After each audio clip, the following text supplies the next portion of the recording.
everyone, and welcome back to Security in the 21st Century. I'm your host, Dr. Suzanne Loftus. I have with me on the show today, Dr. Igor Zevelev, Global Fellow at the Wilson Center. Welcome, and thank you for joining us today. Thank you for having me.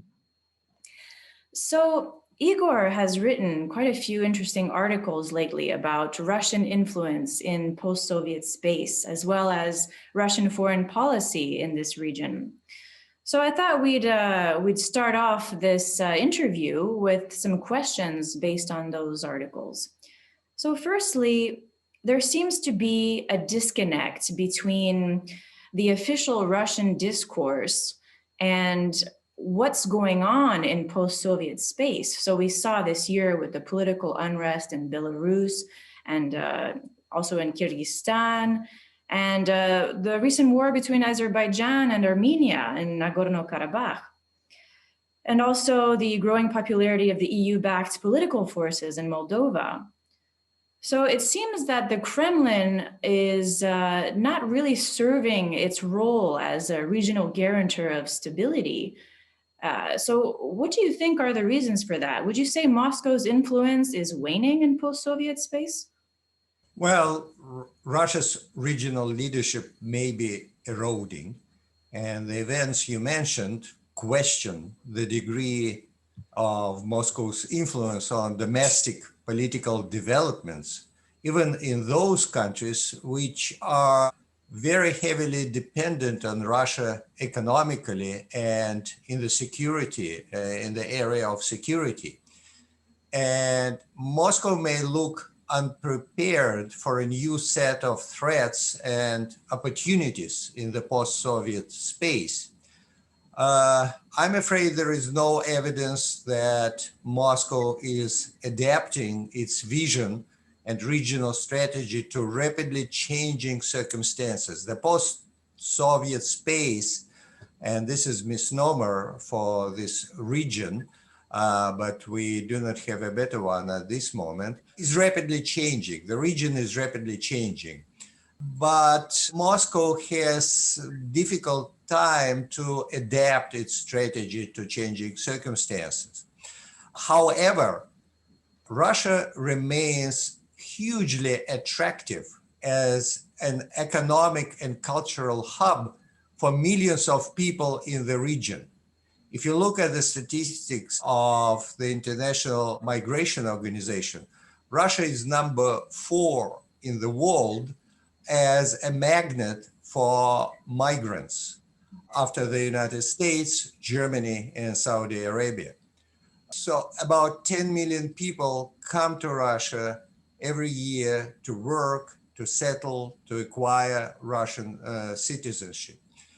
But the Kremlin is facing mounting challenges in translating this attractiveness of Russia into effective soft power and an instrument of influence. One of the reasons for Moscow's waning influence, as you said, in the post-Soviet space, is that the Kremlin probably doesn't have enough information, time, or processing power to deliberate properly in the COVID-19 era. And Russian officials frequently base their decisions on old paradigms and ready-made myths.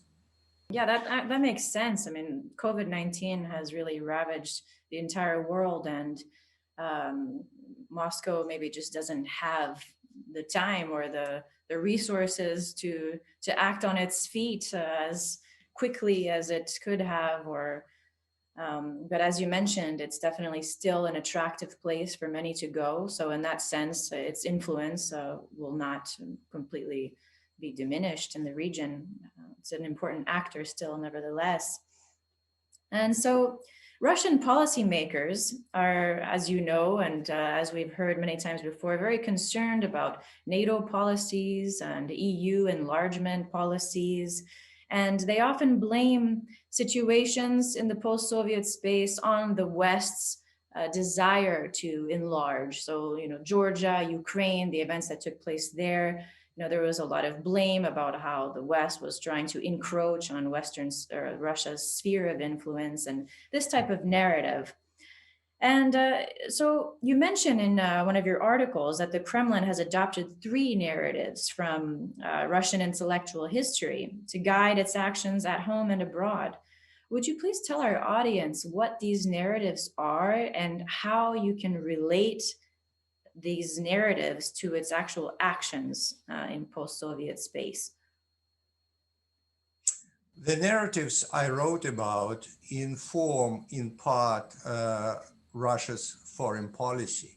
They also shape the vision of the world that guides Kremlin, and not only the Kremlin, but Russian population perception of itself, of its country, its role of the world, and also perception of other international actors.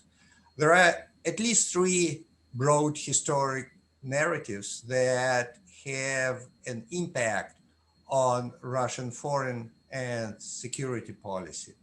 The first one describes an unchanging and unchangeable Russia and an uninterrupted flow of Russian history from the time of Grand Prince Vladimir, who lived in late 10th, early 11th century, to President Vladimir Putin. And the huge monument to Grand Prince Vladimir was unveiled in Moscow several years ago, and President Putin did it himself. The Kremlin's successful portrayal of Russian history at home in a convincing manner played a key role in legitimizing the regime and constructing state-centric Russian nationalism. And this trend accelerated in 2012 when Vladimir Putin came back to the position of the president. And Russia's annexation of Crimea 2 years after accelerated this trend. And it fit perfectly into the narrative and further developed the Kremlin-authored national myths. And this myth provides a historic anchor for Russian foreign policy. It provides the feeling of continuity, of historic continuity of Russia after turbulent years of change under Mikhail Gorbachev and Boris Yeltsin. The second narrative concerns relationship with the West and the unique role that Russian civilization plays in the world. And this narrative serves not only as foundational for constructing a new Russian national identity, it also became the North Star, so to say, for Russian foreign policy. Russia, according to this narrative, to this myth, is no longer merely competing with the West on the global stage. In this narrative, the West emerged as an unrelenting coalition bent on changing Russia's unique and increasingly conservative national identity, which is based on centuries-old history. So this myth, this narrative, is connected to the first narrative I talked about a moment ago. And in this second narrative, Russia has earned the right to global, or at least regional leadership, because it has repeatedly saved modern civilization from quote unquote barbarians. And the narrative is grounded in Russia's role as the only nation with its nuclear weapons and veto power in the UN Security Council, with both the capacity and demonstrating willingness to counter American unipolar power. And finally, the third narrative is grounded on the notion of a Russian world, of a special mission of the country in the post-Soviet space. It may be described in different terms. Sometimes it is the Russian world, sometimes it is Russian civilization. But this is narrative about Russia, which is culturally and in many other aspects bigger than its state borders suggest. And its influence in the region is driven by the Russian diaspora, ethnic Russians living in the neighboring states, by the presence of a large segment of Russian speaking population who may be not necessarily ethnic Russians living in the neighboring state, but for whom the Russian language is the preferred language of communication and is a home family language. And I talked earlier about the attractiveness of Russian cultural terms as a magnet for migrants and so on. So this myth capitalizes on these objective factors and provides the foundation for the image of Russia as a center of a civilization that is much bigger than just the Russian Federation. So these three myths are connected. They provide a comfortable worldview for Russian foreign policy makers. Not necessarily all concrete foreign policy makers, diplomats, ambassadors, necessarily sincerely believe in all these myths in their entirety, but they know the red lines that they cannot cross. They cannot adopt policies that would contradict these myths. And that's how this abstract philosophical narratives influence and impact and have a big impact on concrete foreign policy. Wow, that's absolutely fascinating. Thanks for explaining that to us. And it's true. I mean, it just brings so many questions to mind. Basically, their foreign policy, as you mentioned, is based on this set of narratives.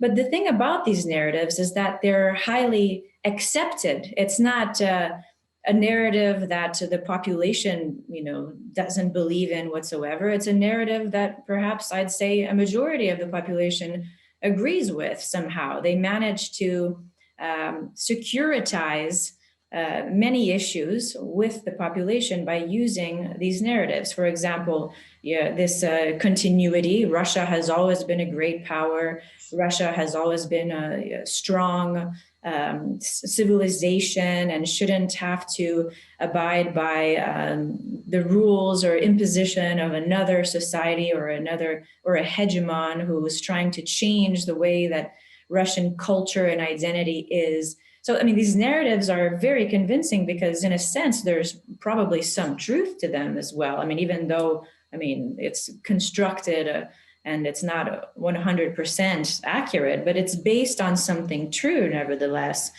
And the West's actions also towards Russia, oftentimes you could identify it as being, overly just not accepting Russia as a great power in the 1990s, and NATO enlargement, EU enlargement onto territories that are highly influenced by Russia. I mean, this is not false either. I mean, of course, these nations may want to join the West, but at the same time, it's difficult for Russia to accept that as a regional power and one that is not entirely weak. It has a very strong, nuclear arsenal, lots of natural resources, and up until a few years ago, its economy was actually doing fine.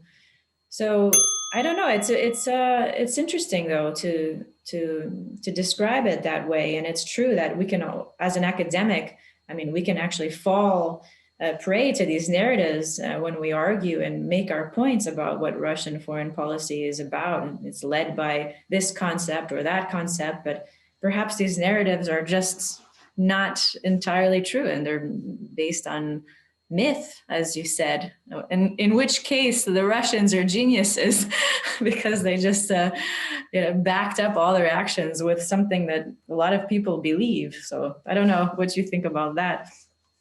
Yes, absolutely. And these narratives and myths would not play any role if large segments of the Russian population did not share it.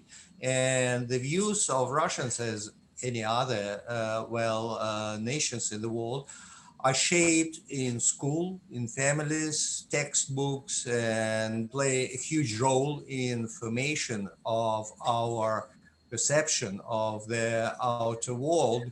And of course, every myth that is used by the state, by the government, must be grounded in some reality.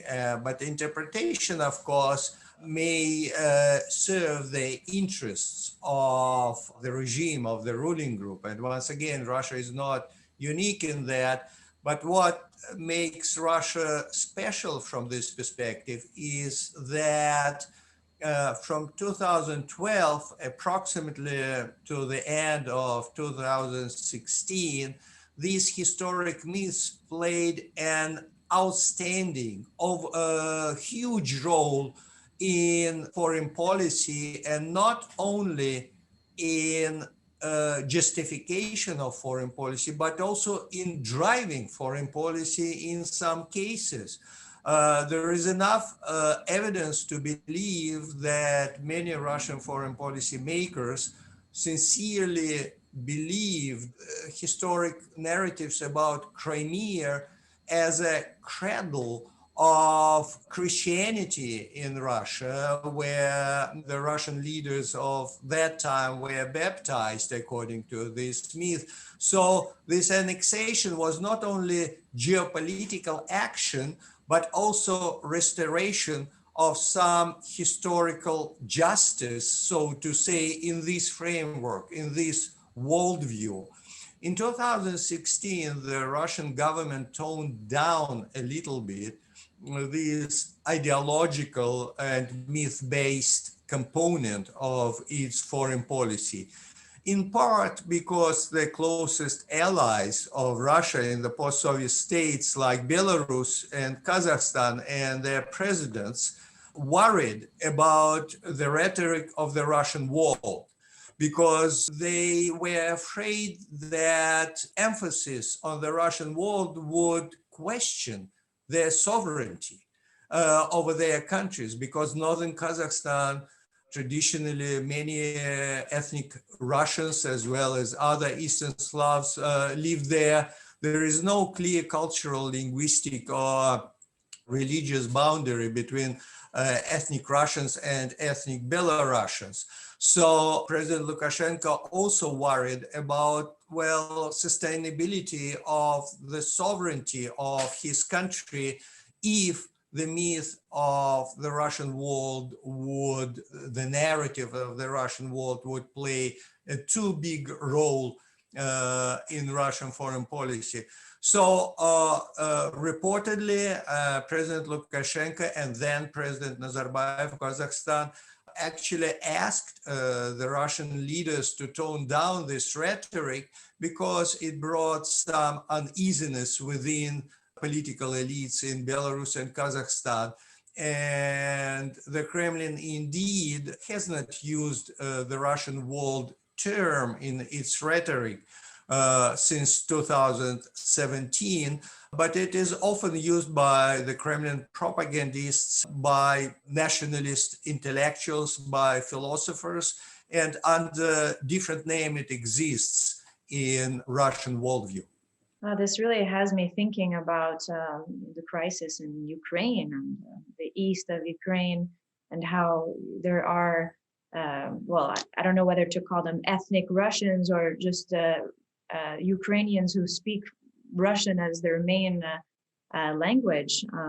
But if this Russian worldview is what inspired them to be motivated to kind of sustain this rebellion against the West, then we can say that this Russian world narrative definitely encourages the terrible situation that goes on in Ukraine. I mean, perhaps did the Eastern Ukrainians feel this way before the narrative was presented?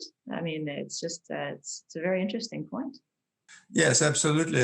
The myths always capitalize on pre-existing perceptions of many people, in this case of millions of people, but intellectuals and politicians can provide some kind of ideology that that may be based on these myths and narratives that would fit into pre-existing feelings that probably had not been conceptualized enough by common people. So there is a constant interaction between myth making by intellectuals and politicians and perceptions of millions of people. So you talk about Russian identity and deep identity crisis that was felt in Russia after the fall of the Soviet Union. And this is true. I mean, it makes sense. The Soviet Union collapsed. It's no longer what it was, and they have to remake themselves as a country. And maybe based on a lot of these narratives and Vladimir Putin's leadership and several other factors, do you think that at this point they have rediscovered themselves as a nation? Have they surmounted this identity crisis yet? Well, identity is always work in progress. It's never done. Identity is something that is shaped every day. Every day, millions of people must start their day thinking in a certain way, because without that, this national unity cannot be provided or constructed. And when the Soviet Union collapsed, Russia experienced, of course, a huge identity crisis. And the Russian Federation feels, as a state, and also millions of common citizens, felt much more connection with the Soviet Union, which was already no more, than people living in other successor states of the former Soviet Union.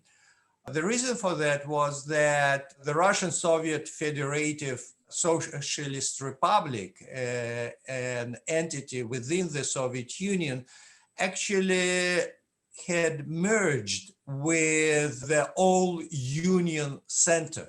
It didn't have a separate capital. Moscow played the role as both Russian capital and the Soviet capital.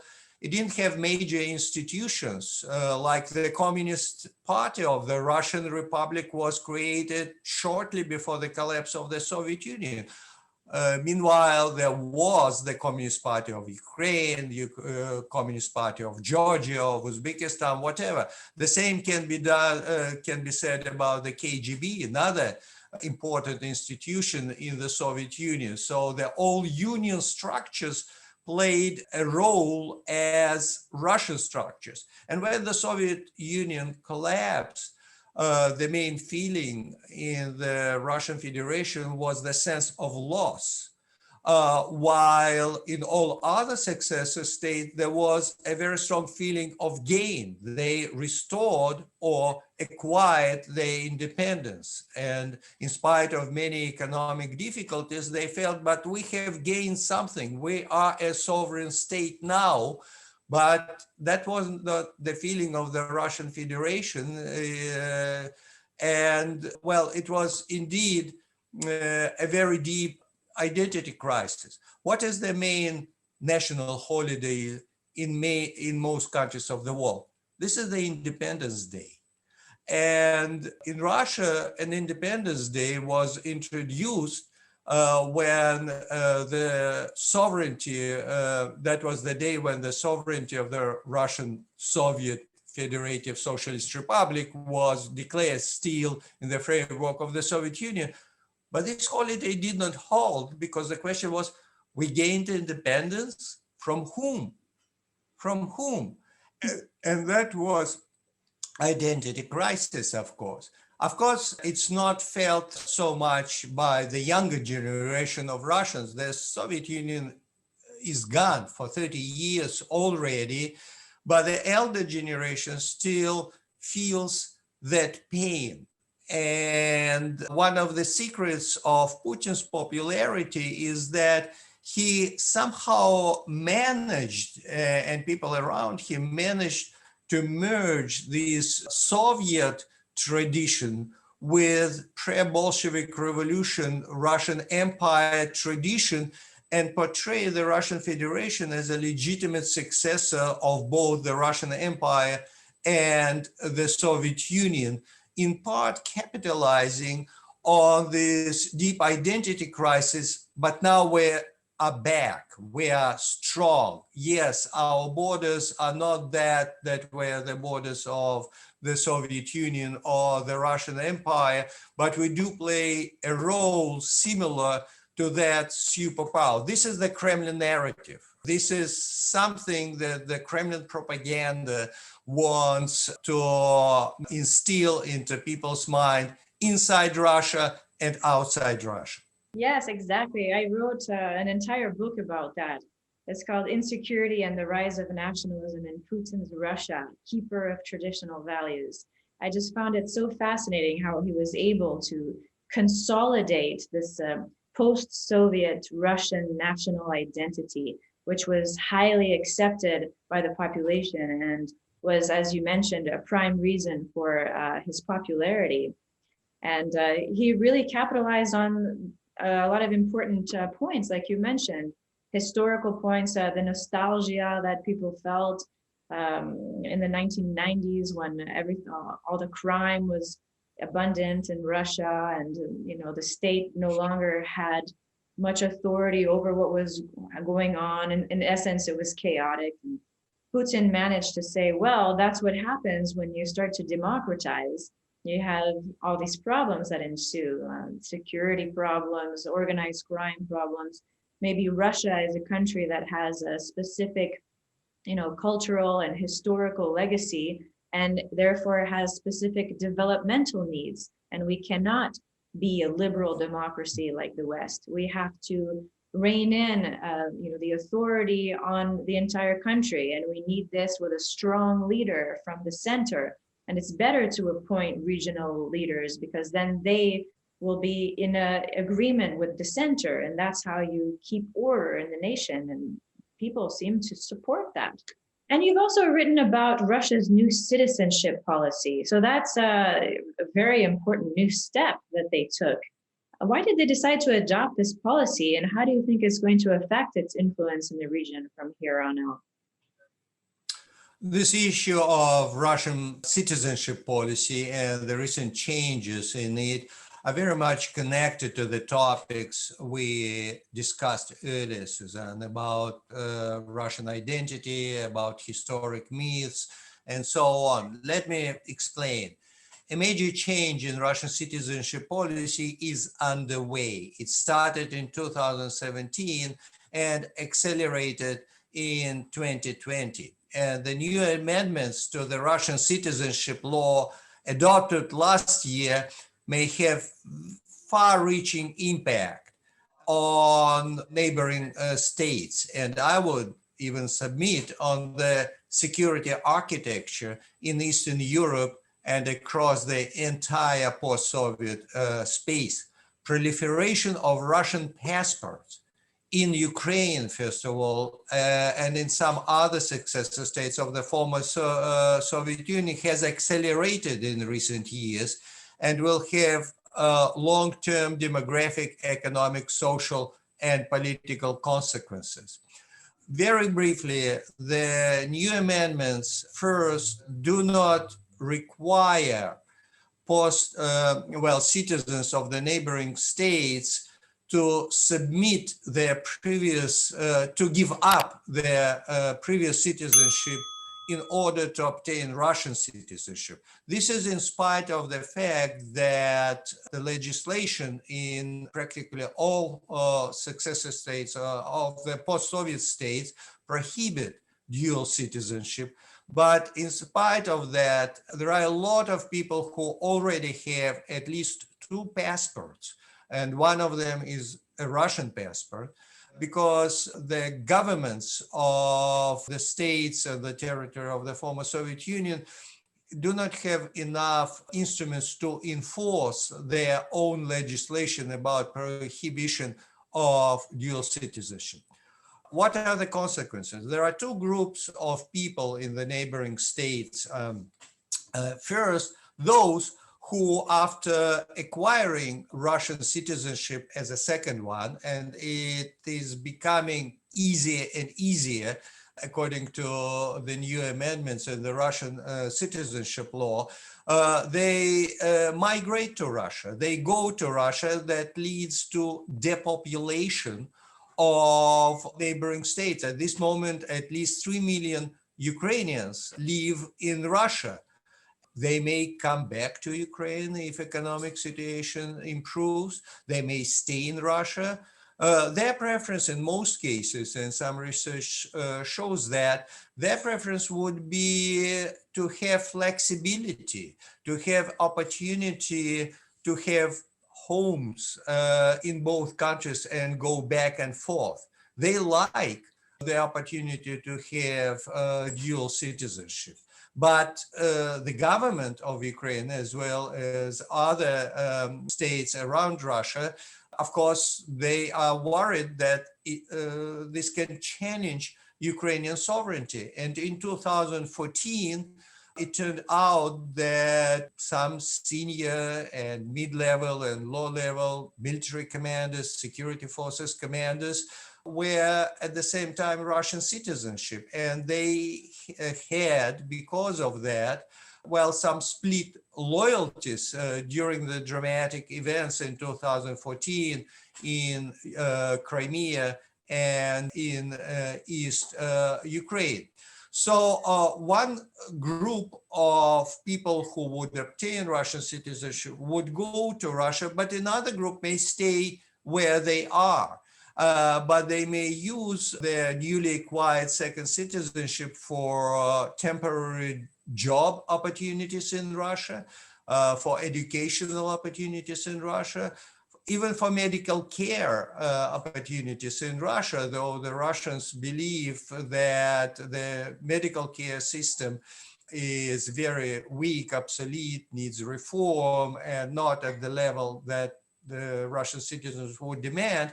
But many people in the neighboring states believe that at least the Russian medical care is better than their own. This is yet another opportunity. Russia is not unique. Some other Central European countries adopt similar policies. Hungary. Right now, there are more than 1 million ethnic Hungarians living in neighboring states, living in Serbia, living in western parts of Ukraine. They have Hungarian passports. And so Russia has adopted this policy first to attract some additional Russian-speaking labor force, which is badly needed, especially in the eastern parts of the country, but also in order to have geopolitical influence over the neighboring countries that it will acquire in case a significant number of people living there would be dual citizens. Long term, it may lead to a situation which is good for providing stability and security in the region. But at this moment, this proliferation of dual citizenship is a matter of concern for the governments of the post-Soviet states. Yeah, well, that's definitely a good soft power strategy to keep your influence in the region and to just stay relevant. And I think they put this policy in place for a good reason. They probably needed the boost regionally. And more about that region. So during the Trump administration, the world, the U.S. foreign policy towards the world was to be a little bit more isolationist, less involved in multilateral organizations and less involved in the affairs of other nations, using bilateral talks over multilateral talks. In terms of that specific region, what do you think the Biden administration's objectives are going to be in post-Soviet space, and How exactly does that relate to maybe their wider agenda? And while on the topic of this question, I think there's much more Chinese influence in Central Asia, for example, than there used to be. And so we have not only Russia in the region, but China in the region. So how will that play into the dynamics with the new Biden administration? Well, probably it's better to ask my American colleagues about their vision of the Biden administration policy in the post-Soviet space, and our Chinese colleagues to ask about the role of China in the post-Soviet space. But here is my take, a perspective currently from Washington, but actually from Moscow. The main foreign policy objective of the Biden administration will be the return of US global leadership, and strengthening military political alliances will become a priority. And America, no doubt, will try to breathe new life into transatlantic cooperation to NATO, to return to international agreements abandoned by the Trump administration, like Paris Climate Agreement or the Iranian nuclear deal. The tasks of the global containment of strategic competitors, China in the first place and Russia in the second, will be also a part of the Biden administration. The post-Soviet space will not, from my perspective, stay very high on the list of priorities for the Biden administration, especially in the beginning. But the general changes, the general trend in American foreign policy will, of course, influence, will have an impact on American policies in the region. The major change in approaches to the post-Soviet space and the Biden administration will be probably much greater coordination with Europe, with the European Union and with individual European countries. One of the main instruments of influence for the United States and Europe in the region will be the promotion of democracy and the protection of human rights. During the Trump administration period, this traditional component of American foreign policy was practically non-existent. Joe Biden, during pre-election election campaign, promised to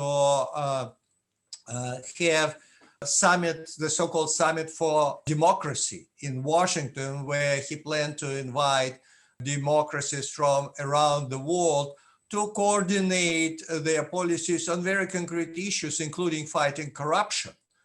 Well, in view of recent events of January 6th in the United States, some American intellectuals and politicians suggest, well, to postpone this global summit of democracy and have American summit for democracy first, and then take care of international dimensions. But we will see.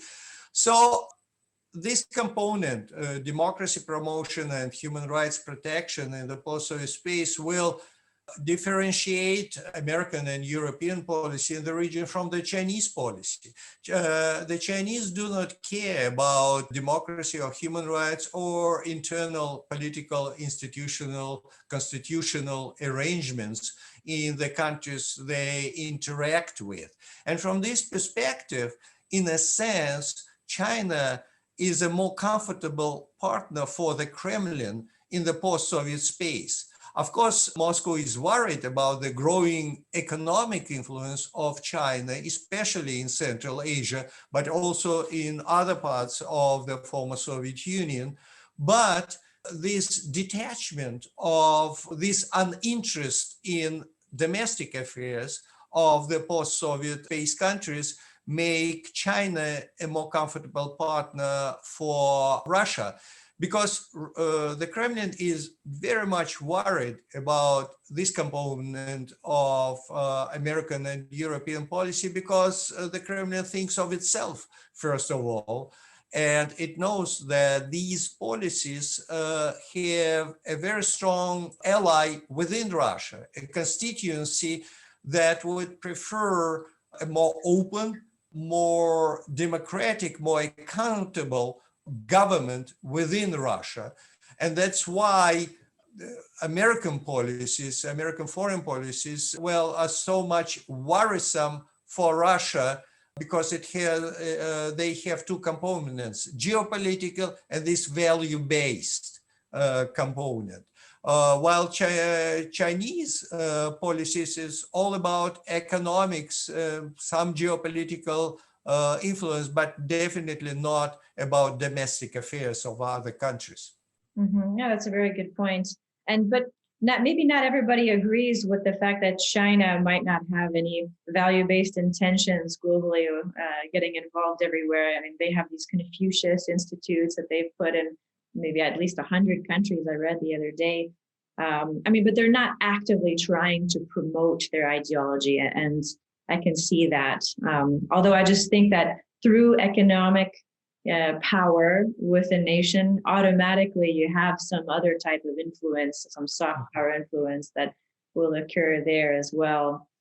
So we've been talking about great power competition a lot, and you wrote something about COVID-19 and how that would affect this great power competition between Russia, China, and the United States. I mean, I'm sure just like it's ravaged many different countries around the world, that these three big nations were also highly affected by it economically. So do you think it's going to get in the way of the already noticeable power dynamics? Is one country going to be better off than the other, or is one worse off? And will they in turn kind of get ahead in this great power competition we speak of?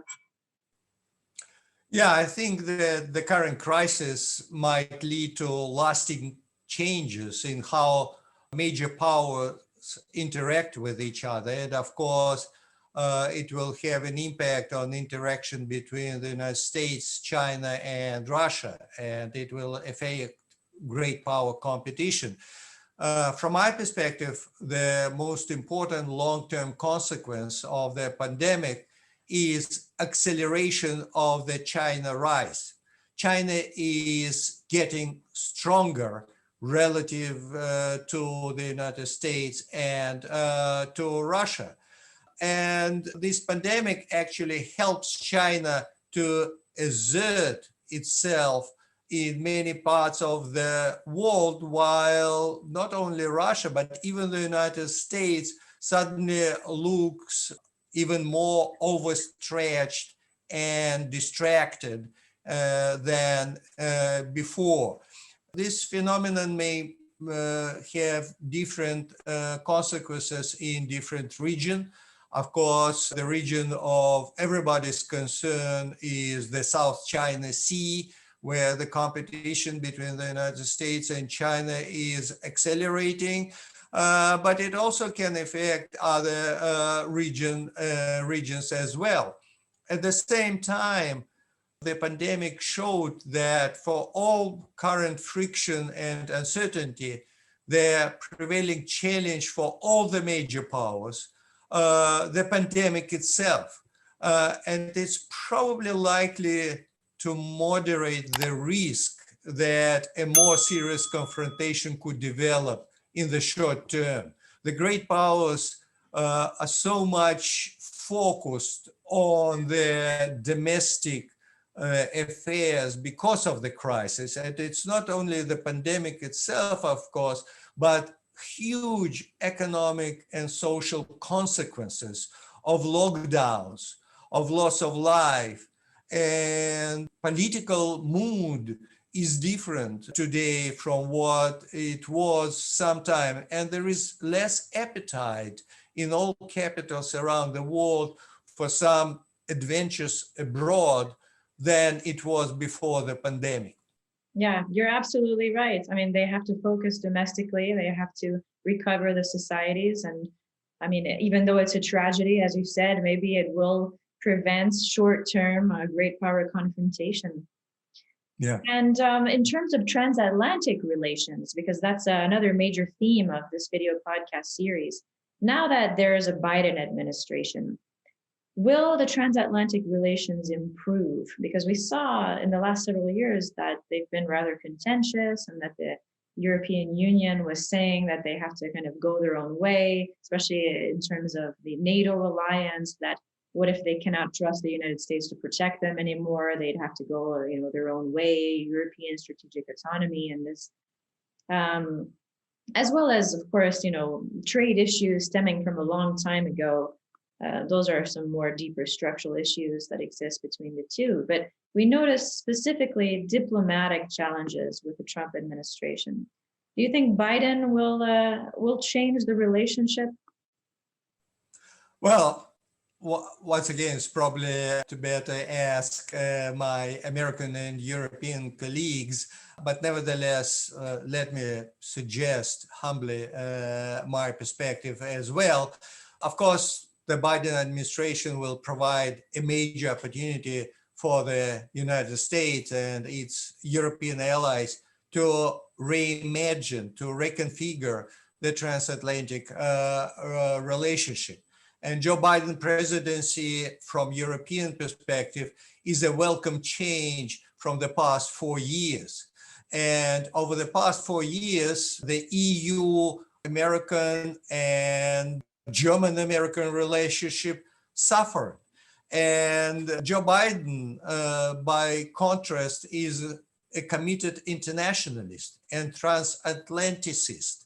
Once again, of course, he will focus all his energy on domestic affairs, but the tone of relationship with NATO allies, with the EU partners, with individual European states, of course, will change. Having said all that, we should remember also that even under the Obama administration, there were some frictions, natural frictions, I would say, among allies between Europe and the United States. And the Biden administration, the Obama administration, even before the Trump administration, actually encouraged its European allies to spend more on their defense, on their security.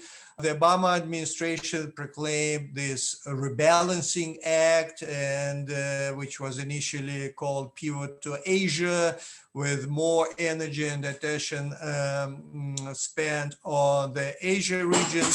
That was not welcome in Europe, and there were some frictions because of that. Of course, this will continue, but the tone of interaction will change dramatically. Mm-hmm. Yeah, that's what I think too, especially he's a committed transatlanticist, and they have the same values in essence now, again, as they did under Obama: democracy, liberal world order, being partners to try to defend those values worldwide, multilateralism. So we're going to see a change, at least diplomatically. Now, last but not least, the third major theme of this video podcast series is disinformation campaigns. We hear a lot about those, especially these days, and how harmful they are to society, especially society's unity, and it encourages political polarization. And so we talked about Russian narratives in the beginning of the interview. So I thought that maybe we could relate Russian narratives to this question. So I'm not saying that Russian narratives are disinformation campaigns. I'm saying, where can we draw the line between some point of view or the way that a nation portrays itself and its identity versus propaganda? How do we know what's disinformation and what's legitimate opinions about the self? Well, the narratives, historic myths we talked about in the beginning of our conversation were not designed to misinform anyone. They simply reflect the way the Russian intellectuals think about their own country. I'm a little bit concerned about too broad interpretation of misinformation and propaganda in the world today. Actually, disinformation is false or misleading information that is spread deliberately to deceive. And I'm not sure that defined like that, disinformation is something of that importance that some analysts attribute to it. What is going on, the broader context, is that we have seen that Western monopoly of knowledge and information has been challenged and eroded globally with the China rise, with Russia assertiveness, with emergence of actors like Iran or Turkey that have their own propaganda machines.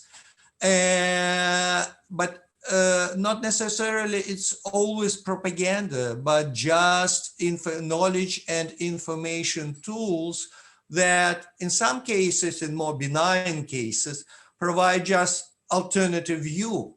And it's not always false information. It's a different perspective. Of course, there are cases of false information. There are cases of deliberate misleading efforts, but I do not see a huge impact of such kind of efforts. I see more like provision of alternative viewpoints, which are not always comfortable. We challenge that they may challenge our assumptions about the world we live in, but I doubt that foreign actors actually may mobilize and encourage people to go and do something like they did on January 6th in Washington, D.C., when they stormed the Capitol. So I think all of us should be attentive and alert on the cases of deliberate disinformation campaign, but also put it into context and attribute, a role that these efforts truly deserve, and not to overblow and to be hyper nervous about all that. I truly appreciate your answer.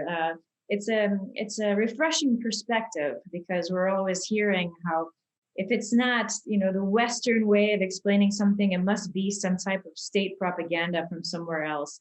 But really, it's what you said. It's that we're just not used to having other types and sources of information with a different perspective and a different viewpoint. And it's not necessarily false. It's just a different way of looking at the same issue.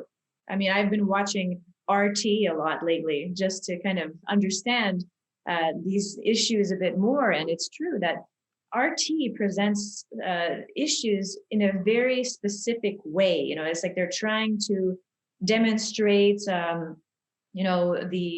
vulnerabilities in Western society. They talk a lot about issues with migrants or security issues by migrants, or how the West failed to integrate the migrants, or in the United States, hypocrisies about how certain segments of the population are not being heard, and just presenting Western ways of being in a different light. And it's not that it's false, it's just we don't present ourselves that way.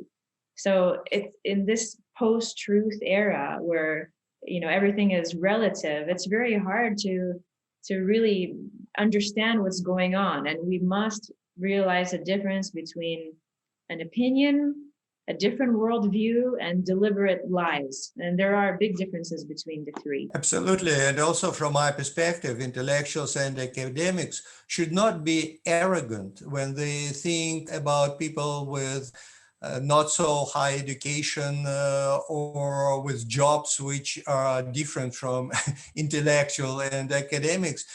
We should never underestimate the ability of the citizens across the globe to analyze, to process the information they receive, and to come to their own conclusions. We somehow portray the citizens as naive, uneducated people that hear something bizarre on the TV or they read on the internet and they go to the streets and do something immediately. not at all. People behave with much more common sense, and we should analyze and understand their actions not as the actions of independent actors capable of processing and understanding the information they receive from all different sources. Absolutely. It's true that academics, policymakers have this type of arrogance. And it's important to remember that in a democracy, it's the population that the government is serving. So if we can't understand and relate to our own population, how are we supposed to do a good job at leading the country? And that's when things like political polarization get worse, populism gets worse, because the needs are not being met of many of the citizens. So thank you for that very vital point. So Thank you. Thank you, Igor, for this very fascinating conversation. I really appreciate your time. Suzanne, thank you very much. It was my pleasure. And to the audience, thanks again for tuning back in to Security in the 21st Century.